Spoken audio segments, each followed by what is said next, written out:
दुनिया की राजनीति, युद्ध और अर्थव्यवस्था की कई कहानियां सतह पर दिखाई देती हैं, लेकिन असली कहानी अक्सर जमीन के नीचे छिपी होती है। एक ऐसा संसाधन जिसने देशों को अमीर बनाया, सरकारें बदली और वैश्विक ताकत का संतुलन तय किया, वो है तेल। कभी विकास की रफ्तार बना तो कभी संघर्ष की वजह बना। आज कहानी में बात उसी ब्लैक गोल्ड की जिसने इतिहास से लेकर आज तक दुनिया की दिशा तय की है। जैसे जैसे लगता है कि तेल की कमी आने वाली है, तेल के भाव में उछाल आ जाता है। 8 boats that are going right up the middle of the Hormuz Strait. 8 big tankers are going loaded up with oil right through. Bharat ने संकट के ऐसे ही समय के लिए कच्चे तेल के भंडारण को भी प्राथमिकता दी है। हमारी तेल कंपनियां संकट के समय के लिए काफी मात्रा में पेट्रोल और डीजल का भंडार रखती हैं। तेल को ये भी कहा जाता है जो ब्लैक गोल्ड, कि वो काला सोना है। दुनिया की अर्थव्यवस्था, वैश्विक कूटनीति और महाशक्तियों की रणनीति को समझना हो तो हमें तेल की राजनीति को समझना होगा। बीते 100 सालों में कई ऐसे मोड़ आए जब फैसले संसदों में नहीं बल्कि संसाधनों के नियंत्रण से तय हुए। क्रूड ऑयल ने कई देशों की किस्मत लिखी, गठबंधन बनाए और टकराव पैदा किए। सड़कों पर चलती गाड़ियां रुक गई, चमचमाते शहर में सब कुछ अचानक ठहर गया। 1973 के अक्टूबर में जब अरब इजराइल युद्ध के कारण कच्चे तेल के एक्सपोर्ट पर बैन लग गया था, कुल मिलाकर आधी दुनिया थम सी गई थी। क्रूड ऑयल की कीमतों में अचानक कई गुना उछाल आ गया था। पेट्रोल, डीजल और गैस के दाम आसमान छूने लगे थे। अमेरिका जैसे देश की इकोनॉमी डगमगाने लगी थी। यूरोपीय देशों में कंपनियां बंद हो रही थी और बड़ी बड़ी तेल कंपनियां तबाह होने के कगार पर थी।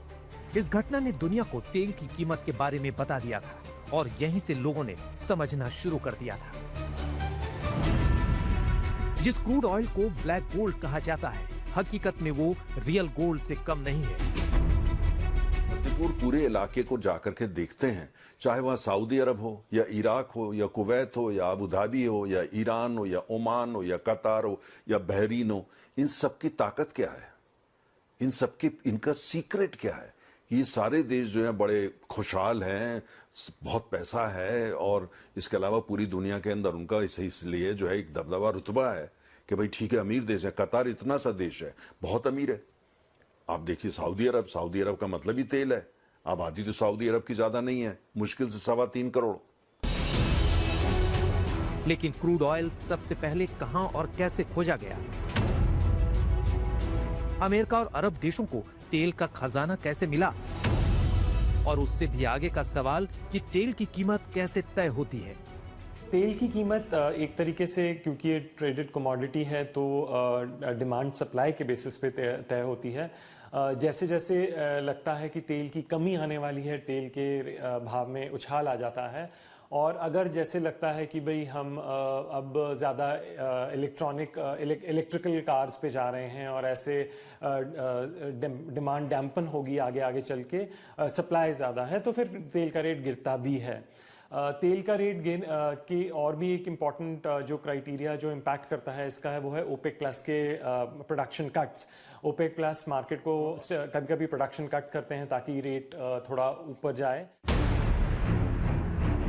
दुनिया के नक्शे पर जो सीमाएं दिखाई देती हैं, कई बार युद्ध उनके लिए नहीं लड़े जाते। कई बार युद्ध उस चीज के लिए होती है जो जमीन के ऊपर नहीं, नीचे छिपी होती है।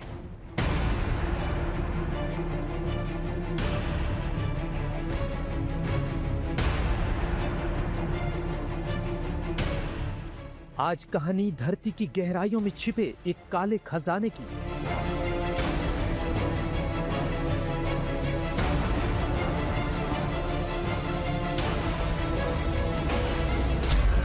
आज कहानी ब्लैक गोल्ड की। दुनिया में ज्यादातर तेल ऐसी जगहों पे मिलता है जहां पे आम आदमी जाने से भी डरता है। गहरे, या तो वो गहरा समुद्र है, या वो एक समंदर है, या बहुत बड़ा रेगिस्तान है जैसे सऊदी अरब के अंदर, या आर्कटिक है जहाँ पे -30-40 टेम्परेचर हो जाता है, या ऐसे घने जंगल हैं जैसे आसाम में जहाँ आमतौर से आदमी से जाना डरता है।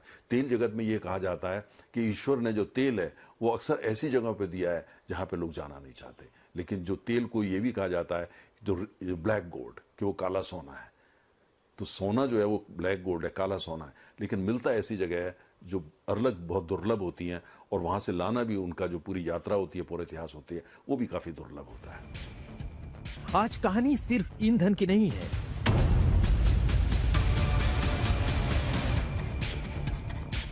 आज कहानी तेल की ताकत की, तेल के इर्द गिर्द होती राजनीति की और तेल के ऊपर वर्चस्व की।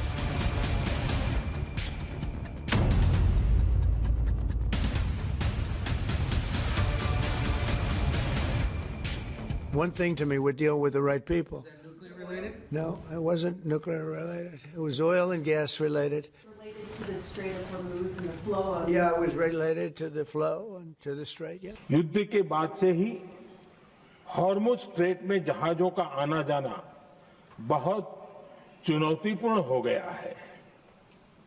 बावजूद इसके हमारी सरकार का ये प्रयास रहा है कि पेट्रोल, डीजल और गैस की सप्लाई बहुत ज्यादा प्रभावित न हो, देश के सामान्य परिवारों को परेशानी भी कम से कम हो, इस पर हमारा फोकस रहा है। सवाल ये है कि क्या आज का ईरान, इजराइल, अमेरिका तनाव भी तेल की कहानी का एक हिस्सा है?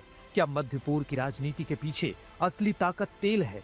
क्या समुद्री रास्तों और तेल सप्लाई पर नियंत्रण ही नई वैश्विक रणनीति बन चुका है? और सबसे बड़ा सवाल, क्या हॉर्मुज पर तनाव पूरी दुनिया की अर्थव्यवस्था रोक सकता है?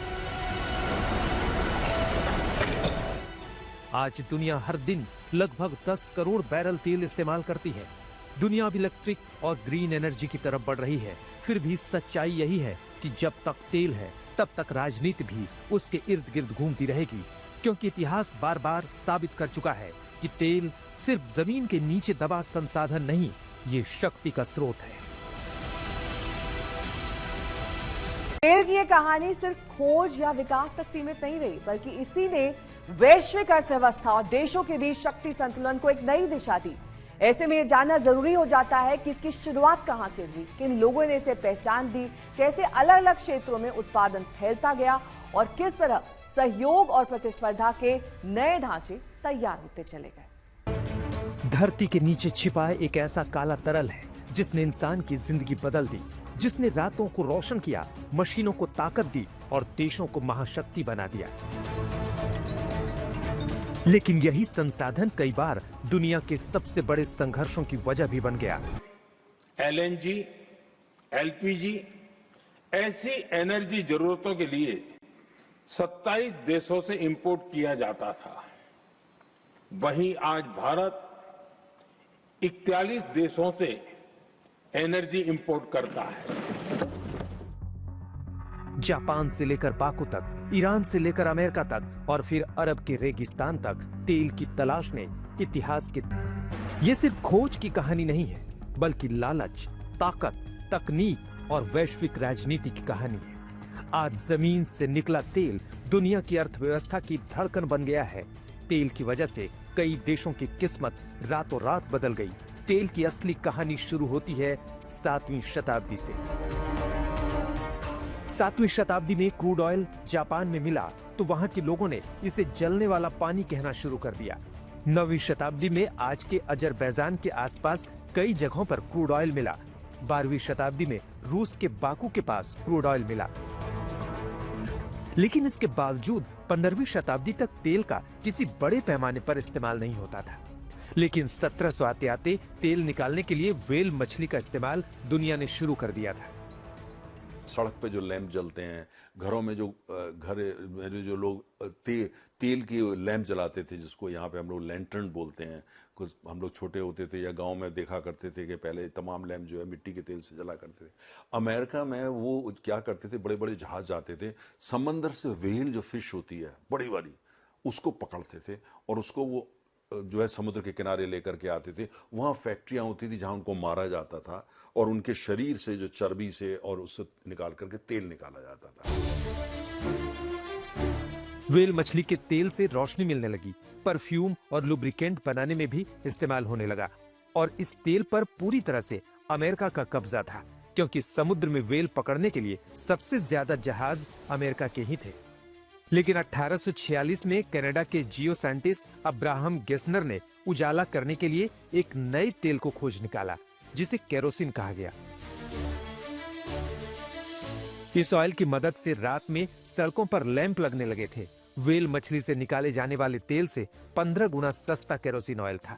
केरोसिन ऑयल की डिमांड बढ़ने लगी, कई बड़ी बड़ी कंपनियां उत्पादन करने लगी। केरोसिन से बेहतर की तलाश दुनिया भर में चल रही थी और इसी दौरान अमेरिका के पेंसिल्वेनिया से लोगों को रॉक सॉल्ट से काला पानी निकलता हुआ नजर आता है। वैज्ञानिकों ने इसे पेट्रोलियम कहा और कुछ सालों के बाद अमेरिका के वैज्ञानिकों ने दावा किया कि अगर इसे रिफाइन किया जाए तो ईंधन के कई विकल्प सामने आ सकते हैं। 1859 में पहली बार अमेरिका को तेल निकालने में सफलता हासिल हुई और उन्होंने जमीन के नीचे 69 फीट से क्रूड ऑयल हासिल करना शुरू किया। मात्र 3-4 साल 1864 तक अमेरिका में 30 लाख बैरल कच्चा तेल जमीन के नीचे से निकाला जा चुका था। अब अमेरिका के कैलिफोर्निया और टेक्सास में भी तेल की खुदाई और तेल के कुओं की तलाश जारी होने लगी और 1900 तक अब पूरी तरह से अमेरिका में तेल की क्रांति आ चुकी थी। देखते ही देखते अमेरिका दुनिया का सबसे बड़ा तेल उत्पादक बन गया। अमेरिका के अंदर तेजी के साथ तेल का बढ़ता कारोबार देखकर दुनिया भर के सभी देशों में तेल की खोज शुरू हो गई थी। 20वीं सदी की शुरुआत होते होते तेल की तलाश मिडिल ईस्ट के अंदर तक पहुंच चुकी थी।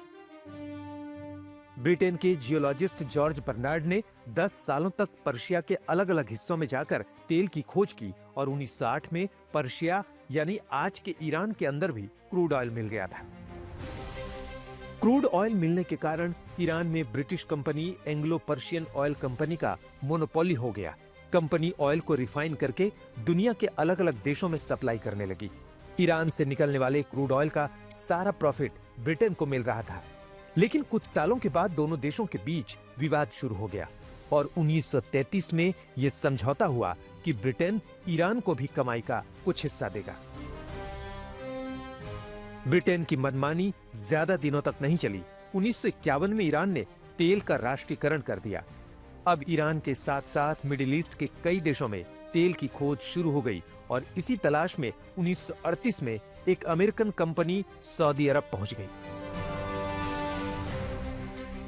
उस दौर में सऊदी अरब एक गरीब देश था।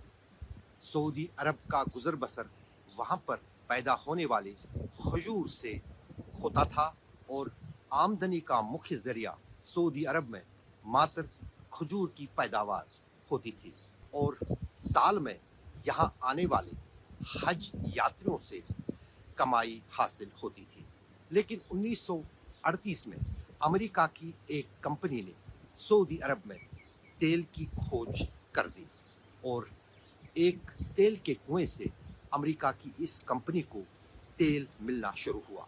लेकिन फिर धीरे धीरे जहां भी अमेरिका की ये कंपनी तेल की तलाश में जाती थी, कुआं खोदते ही उन्हें वहां पर तेल हासिल हो रही थी।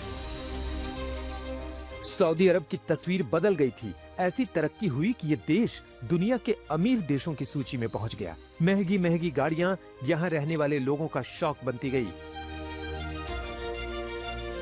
2016 तक सऊदी अरब में 90 बिलियन बैरल तेल निकाला गया। 19वीं सदी के अंत तक रूस जैसे कई देशों ने भी क्रूड ऑयल खोज निकाला था। दुनिया के जिन देशों में क्रूड ऑयल की खोज हुई, वहां की आर्थिक स्थिति मजबूत होती चली गई। हर देश चाहता था कि वो ज्यादा से ज्यादा तेल निकाले और दुनिया भर में एक्सपोर्ट करे।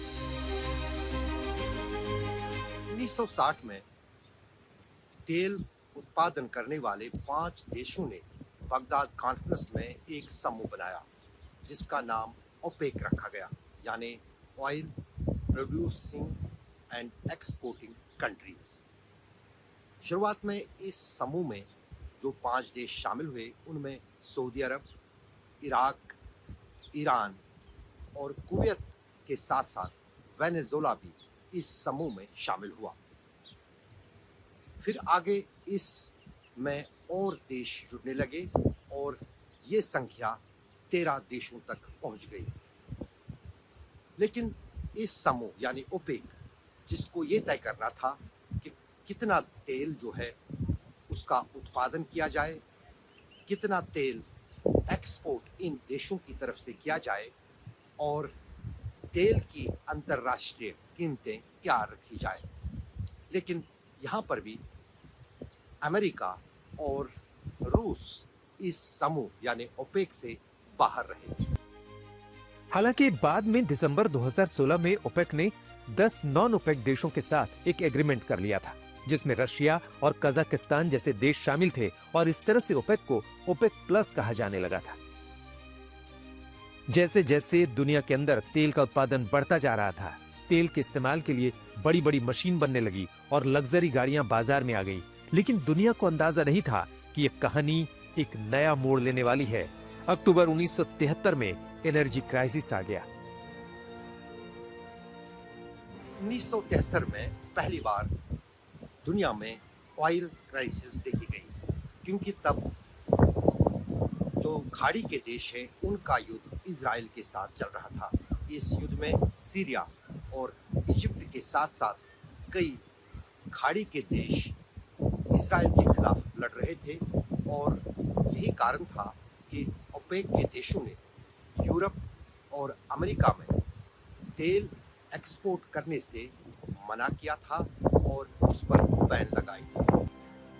ऑयल क्राइसिस का इतना गहरा असर हुआ कि मार्च 1974 में जब ये बैन खत्म हुआ तो तेल की कीमतें $4 बैरल से बढ़कर लगभग $12 पर बैरल तक बढ़ चुकी थी। इसी दौरान 1974 में अमेरिका ने 30 ऐसे विकासशील देशों की लिस्ट तैयार की थी जो इस ऑयल क्राइसिस से सबसे ज्यादा परेशान थे। भारत इस लिस्ट में टॉप पर था। कुछ साल बाद ही 1979 में एक और बड़ा ऑयल क्राइसिस हुआ और इसकी वजह ईरान की क्रांति थी। सत्ता परिवर्तन होने की वजह से ईरान में उथल पुथल मच गया था। ईरान की तेल कंपनियां घाटे में पहुंच गई थी। उत्पादन और एक्सपोर्ट दोनों ठप पड़ गया था और इराक और ईरान में युद्ध भी शुरू हो गया।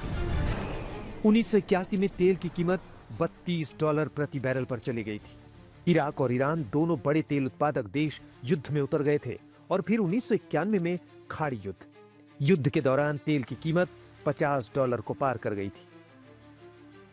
और इसके बाद यह तय हो गया कि दुनिया की राजनीति, दुनिया की अर्थव्यवस्था और कई बार दुनिया के युद्ध भी तेल के आंकड़ों से तय होते हैं। किसके पास कितना तेल है, कौन कितना निकालता है और कौन दुनिया को सप्लाई करता है। अगर दुनिया में तेल के भंडारों की बात की जाए तो दुनिया में सबसे ज्यादा तेल के भंडार वेनेजुएला में है, जो उनकी आमदनी का 95% हिस्सा जुटाता है।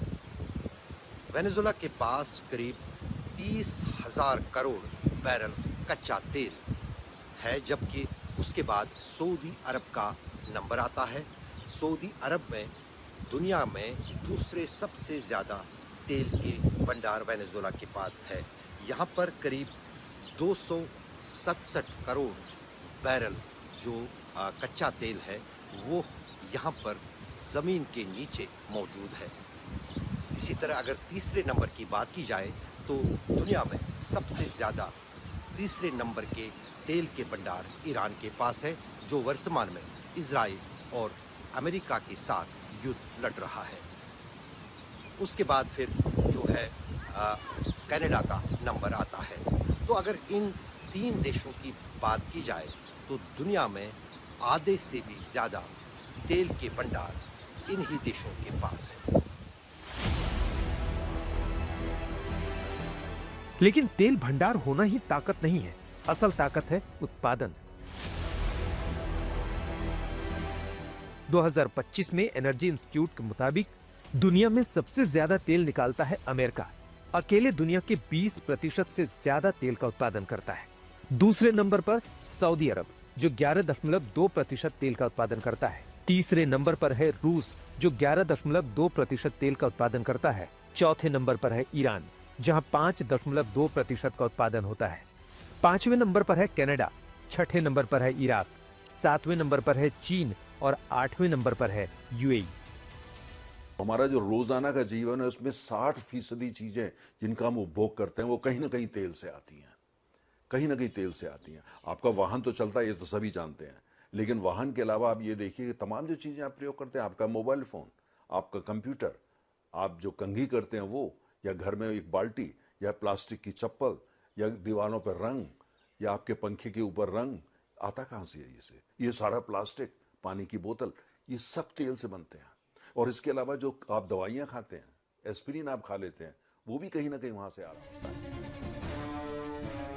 तेल का यह गणित सिर्फ आंकड़ों का खेल नहीं है, बल्कि इसी से तय होता है कि किस देश की अर्थव्यवस्था कितनी मजबूत होगी। तकनीक बदल गई, ऊर्जा के नए विकल्प आ गए, लेकिन तेल की अहमियत अभी खत्म नहीं हुई। हर नया संघर्ष, हर वैश्विक तनाव और हर आर्थिक संकट कहीं ना कहीं तेल की कहानी से जुड़ जाता है। तेल के बाजार की इस पूरी तस्वीर में भारत की भूमिका बेहद अहम है। तेजी से बढ़ती अर्थव्यवस्था और विशाल आबादी की जरूरतों ने देश में तेल की मांग को लगातार बढ़ाया है। उत्पादन, खपत और आयात के बीच संतुलन बनाए रखना सरकार और उद्योग दोनों के लिए बड़ी चुनौती बना हुआ है। ऐसे में समझना जरूरी है कि इस वैश्विक समीकरण में भारत आखिर किस स्थिति में खड़ा है।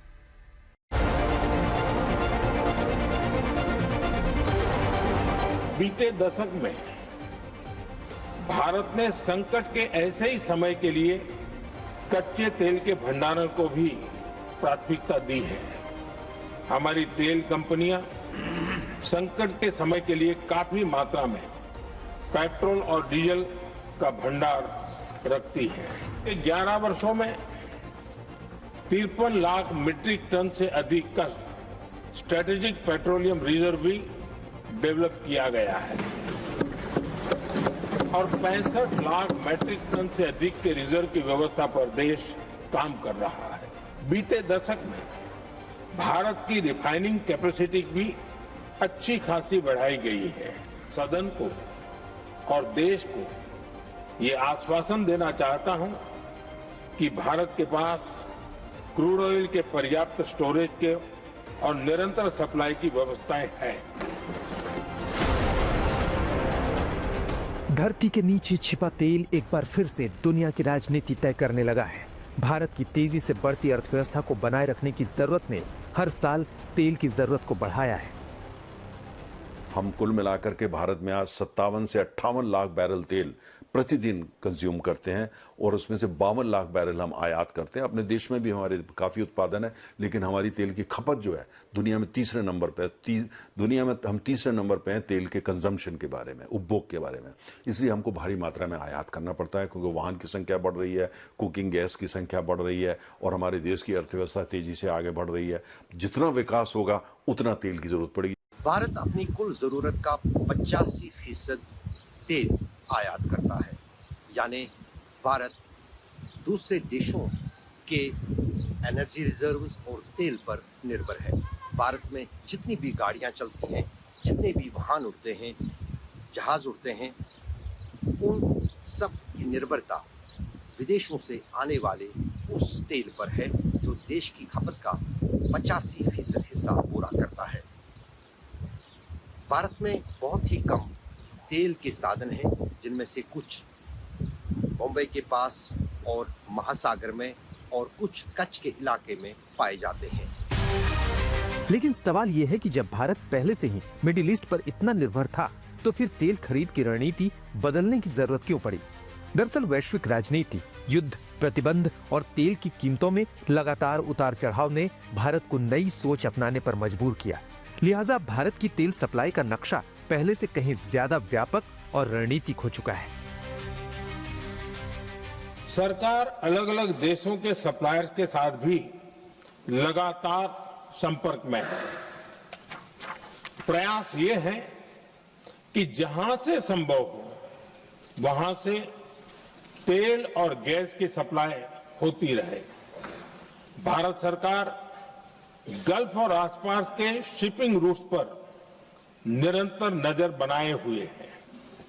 हमारा प्रयास है कि तेल हो, गैस हो, फर्टिलाइजर हो, ऐसे हर जरूरी सामान से जुड़े जहाज भारत तक सुरक्षित पहुंचे। कुछ साल पहले तक भारत की ऊर्जा जरूरत का सबसे बड़ा हिस्सा पश्चिम एशिया और खास तौर पर खाड़ी के देश पूरा किया करते थे। संयुक्त अरब अमीरात, सऊदी अरब, कुवैत, इराक, ये सारे देश भारत के लिए बड़े तेल आपूर्ति करता था। अगर इराक की बात करें तो कुछ साल पहले तक इराक भारत का नंबर 1 तेल सप्लायर भी रहा, मगर बीते कुछ सालों के दौरान बदली राजनीति की करवट ने भारत की तेल खरीद की राजनीति और रणनीति दोनों को बदला। 2022 में रूस यूक्रेन युद्ध के बाद पश्चिमी देशों ने रूस पर प्रतिबंध लगाए।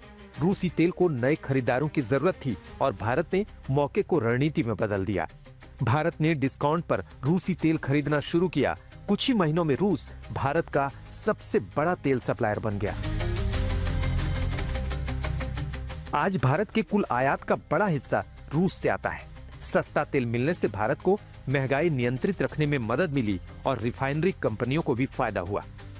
भारत को कहा जाता है रूस से तेल मत मंगाइए, भारत को कहा जाता है रूस से तेल मंगाया तो हम आपके साथ ये कर देंगे। उन्होंने 25% टैरिफ लगा दिया। आप सोचिए, हमारा भारत का अपना पैसा, रूस मित्र देश, वहां से आप तेल लेकर के आना चाहते हैं और वो कहते हैं नहीं रो, क्योंकि तेल की इतनी बड़ी भूमिका है कि जो पूरी ग्लोबल डिप्लोमेसी है वो बदल जाती है। तो इसलिए आप देख रहे हैं कि तेल एक ऐसी चीज है जो आज की अर्थव्यवस्था में जो है, जिससे आज से 40 साल पहले थी या 50 साल पहले थी या 60 साल पहले थी, अभी वो और आने वाले 20 साल तक जो तेल है वो ही दुनिया की अर्थव्यवस्था की धुरी रहने वाला है। भारत की जरूरत का अधिकतर तेल समुद्र के रास्ते भारतीय बंदरगाहों तक पहुंचता है, यानी खाड़ी के देशों से फारस की खाड़ी और उसके बाद स्ट्रेट ऑफ हॉर्मुज के रास्ते होते हुए जहाज भारतीय बंदरगाहों तक पहुंचते हैं।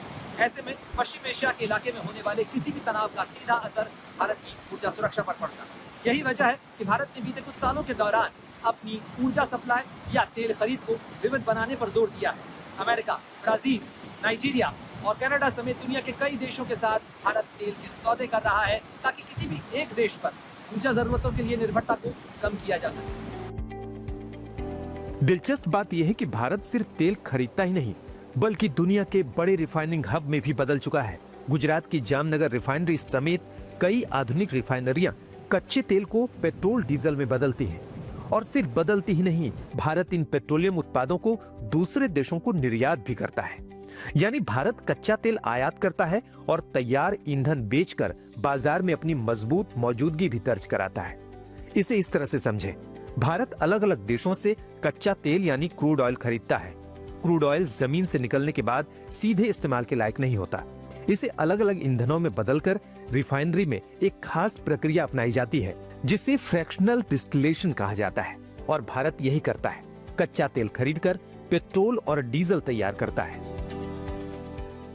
सबसे पहले कच्चे तेल को बड़े भट्ठी यानी फर्नेस में बहुत ज्यादा तापमान पर गर्म किया जाता है। गर्म होने के बाद ये भाप में बदलकर एक ऊंचे टावर में पहुंचता है जिसे डिस्टिलेशन कॉलम कहते हैं। इस टावर में ऊपर से नीचे तक तापमान अलग अलग होता है। हल्की गैसें सबसे ऊपर ठंडी जगह पर पहुंचकर पेट्रोलियम गैस बनती है। उससे नीचे पेट्रोल और गैसोलीन निकलते हैं जिनका इस्तेमाल गाड़ियों में होता है। थोड़ा भारी हिस्सा नेफ्था और पैराफिन के रूप में मिलता है जो केमिकल विमान ईंधन में काम आता है। इसके नीचे डीजल बनता है जो ट्रक और बसों का मुख्य ईंधन है। और नीचे भारी फ्यूल ऑयल और लुब्रिकेटिंग ऑयल निकलते हैं जिनका इस्तेमाल जहाजों और मशीनों में होता है। सबसे नीचे बचता है बिटुमेन या कोलतार जिससे सड़कें बनाई जाती हैं। यानी एक ही कच्चे तेल से रोजमर्रा की जिंदगी चलाने वाले कई जरूरी ईंधन तैयार होते हैं। भारत के कई राज्यों में अब डिस्टिलेशन हो रहा है, लिहाजा तेल के वैश्विक खेल में भारत अब सिर्फ खरीदार नहीं रहा बल्कि एक रणनीतिक खिलाड़ी बन चुका है। यानी तेल आयात करने में भारत अब 5वें नंबर पर पहुंच गया है, कभी नंबर 2 हुआ करता था। आज पाकिस्तान 81% क्रूड ऑयल आयात करता है, Japan 57%, Thailand 56%, south Korea 55%, Bharat 50%, Taiwan 40%, चीन 35%, मलेशिया 29%, सिंगापुर 27% क्रूड ऑयल आयात करता है। 20% दुनिया का तेल, 20% दुनिया का गैस इजीली रिप्लेस नहीं हो सकता। अभी तो कुछ स्टॉक्स चल रहे हैं जिनकी वजह से हमारे को इतनी तंगी नहीं हो रही है फिलहाल, पर आगे आने वाले दिनों में अगर ये खिंचता है तो काफ़ी तंगी काफ़ी देशों को महसूस होगी, दुनिया के कई देशों को महसूस होगी, इंक्लूडिंग इंडिया, क्योंकि इंडिया करीब 91% दुनिया का तेल अपना कंजम्पशन इंपोर्ट करता है, जिसमें से करीब 50% स्ट्रेट ऑफ हॉर्मुज से आता है। पहले क्रूड ऑयल, LNG, LPG ऐसी एनर्जी जरूरतों के लिए 27 देशों से इंपोर्ट किया जाता था। वहीं आज भारत 41 देशों से एनर्जी इंपोर्ट करता है। सस्ती खरीद, अलग अलग स्रोतों से आयात और मजबूत रिफाइनिंग क्षमता के जरिए भारत अपनी ऊर्जा को संतुलित करने की कोशिश कर रहा है, क्योंकि आने वाले समय में आर्थिक विकास की रफ्तार सिर्फ उद्योग या तकनीक से नहीं बल्कि ऊर्जा की उपलब्धता से तय होगी। और जब तक दुनिया तेल पर चल रही है, भारत की भूमिका इस बाजार में और भी निर्णायक होती जाएगी। मिडिल ईस्ट में जब भी तनाव बढ़ता है, वहां तेल का सवाल जुड़ जाता है। इजराइल और यूएस ने जब से ईरान पर हमला किया है, यही चर्चा हो रही है कि सारी लड़ाई सिर्फ और सिर्फ तेल पर बादशाहत को लेकर है। विशेषज्ञ कहते हैं कि यहां से गुजरने वाले तेल के रास्ते और भंडार यूएस के लिए बहुत मायने रखते हैं। मिडिल ईस्ट दुनिया का वो इलाका जहां बारूद की गंध के साथ तेल की महक भी जुड़ी होती है। यहाँ जब भी तनाव बढ़ता है, असर सिर्फ सीमाओं तक सीमित नहीं रहता बल्कि पूरी दुनिया की अर्थव्यवस्था तक पहुंच जाता है। सेकेंड वर्ल्ड वॉर से लेकर के आज तक जहां जहां युद्ध हुए हैं, 80% युद्ध तेल के लिए हुए हैं। अब उनको शक्ल कुछ दे दी जाती है, जैसे यहां बोल दिया गया कि भाई आणविक हथियार क्यों ईरान बना रहा है। अरे जिस दिन अमेरिका इजराइल ने ईरान पे हमला बोला, उससे 24 घंटे पहले ओमान में सम्मेलन हुआ और वहां पे ईरान ने कहा सारी बातों पे हमारी सहमति हो गई है। ओमान के विदेश मंत्री ने कहा कि सब बातों पे सहमत, उसके बावजूद उन पे हमला करा गया। अगर वो हमला इसलिए था कि वहां पे जो न्यूक्लियर जो डील हो रही है उसके बाद, तो फिर आपने हमला क्यों किया? और अब तो बिल्कुल स्पष्ट हो गया है, अब तो स्पष्ट है। ये सारा जो मसला है वो ये है कि ईरान में ऐसी सत्ता लेकर के आना, ऐसा सत्ता परिवर्तन करना, इस तरह के लोगों को वहाँ सत्ता में बैठा देना जिससे अमेरिका की कंपनियां, पश्चिम की कंपनियां ईरान में जाएं, वहाँ जो भारी तेल के भंडार हैं, भारी गैस के भंडार हैं, उन पर काफ़ी हद तक जा करके उन पर कब्जा करें और जा करके पूरी दुनिया को तेल बेचें, पूरी दुनिया को गैस बेचें। उससे अरबों खरबों रुपये तो कमाएं, लेकिन साथ में कुल मिलाकर जो पूरी ये दुनिया की जो अर्थव्यवस्था है उसके अंदर जो उनकी जो आज पकड़ चली आ रही है उसको बरकरार रखें। अमेरिका ने पूरी दुनिया या पश्चिम के देशों ने पूरी दुनिया की अर्थव्यवस्था पर पकड़ कैसे बनाई? इसी माध्यम से बनाई। आज भी दुनिया की अगर आप तमाम कंपनियां देखते हैं, तमाम सारी कंपनियां जो है वो तेल की कंपनियां हैं। इजराइल, अमेरिका और ईरान के बीच बढ़ती टकराहट ने एक बार फिर सवाल खड़ा कर दिया है। क्या ये सिर्फ सुरक्षा और राजनीति की लड़ाई है या फिर असली संघर्ष तेल की ताकत और उस पर नियंत्रण को लेकर है? पश्चिम एशिया यानी वो इलाका जहां होने वाला हर राजनीतिक टकराव, हर युद्ध और बारूद का हर धमाका एक बड़ा संकट खड़ा करता है, और वो है तेल का संकट। जब जब इस इलाके के अंदर बारूद के धमाके होते हैं, मिसाइलें चलती हैं, तो तेल की कीमतों में उछाल आ जाता है, दुनिया में तेल का संकट गहरा जाता है।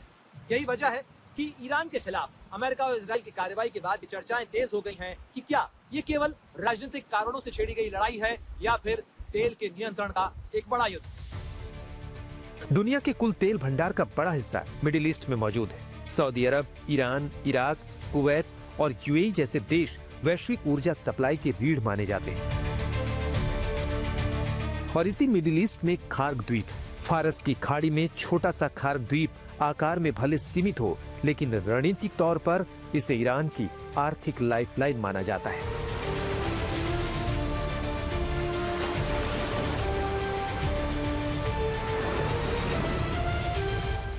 They are begging to make a deal, not me. They're begging to make a deal. And anybody that saw what was happening over there would understand why they want to make a deal. But they say, oh, we're not talking to them. Anybody would know that. And only a total fool. And they're not fools. They're very smart, actually, in a certain way. And they're great negotiators. I say they're lousy fighters, but they're great negotiators. And they are begging to work out a deal I don't know if we'll be able to do that. I don't know if we're willing to do that. They should have done that 4 weeks ago. They should have done it 2 years ago. Iran की कुल तेल निर्यात का लगभग 90% हिस्सा इसी Kharg द्वीप के जरिए दुनिया तक पहुंचता है। यहाँ के ऑयल टर्मिनल से हर दिन लाखों बैरल कच्चा तेल टैंकरों में भरकर एशिया और दूसरे देशों की ओर भेजा जाता है। यानी अगर खार्ग रुकता है तो ईरान की कमाई पर सीधा असर पड़ता है। आज हम जो है 2026 में आ गए हैं, लेकिन हम ये देखे हैं कि तेल की अहमियत तो कम नहीं है बल्कि बढ़ रही है।